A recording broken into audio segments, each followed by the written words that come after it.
أعوذ بالله من الشيطان الرجيم بسم الله الرحمن الرحیم۔ حضرت سیدنا موسیٰ علیہ السلام کا ایک قبرستان سے گزر ہوا تو قبرستان میں دیکھا کہ ایک قبر پر اللہ تعالیٰ کا عذاب نازل ہو رہا ہے۔ تو حضرت سیدنا موسیٰ علیہ السلام کسی کام کے لیے جا رہے تھے تو وہ چلے گئے۔ کچھ عرصہ کے بعد حضرت سیدنا موسیٰ علیہ السلام کا اسی قبرستان سے گزر ہوا تو دیکھا اسی قبر پر اللہ تعالیٰ کی رحمت نازل ہو رہی ہے۔ تو حضرت سیدنا موسیٰ علیہ السلام نے بارگاہ الہی میں عرض کی، اے باری تعالیٰ کیا وجہ ہے؟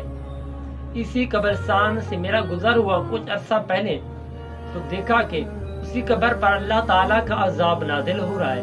کچھ عرصہ کے بعد دیکھا کہ اسی قبر پر اللہ تعالیٰ کی رحمت نازل ہو رہی ہے۔ بارگاہ الہی سے جواب آیا، اے پیارے موسیٰ، یہ شخص گناہگار تھا۔ فوت ہونے سے پہلے اس نے بیوی کو ایک نصیحت کی۔ اس کی بیوی حاملہ تھی۔ اس نے نصیحت کی کہ جو بھی اولاد پیدا ہو اس کو قرآن پاک کی تعلیم سکھانا۔ تو اس کا بیٹا پیدا ہوا۔ جب وہ پڑھنے کے لائق ہوا تو اس بیٹے نے پڑھا بسم اللہ الرحمن الرحیم، اللہ کے نام سے شروع جو بڑا مہربان نہایت رحم والا ہے۔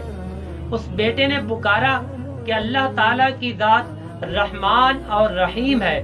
اس بیٹے کے رحمان اور رحیم پکارنے کی وجہ سے اس کے باپ سے جو عذاب نازل ہو رہا تھا اس سے تخفیف کر دی گئی۔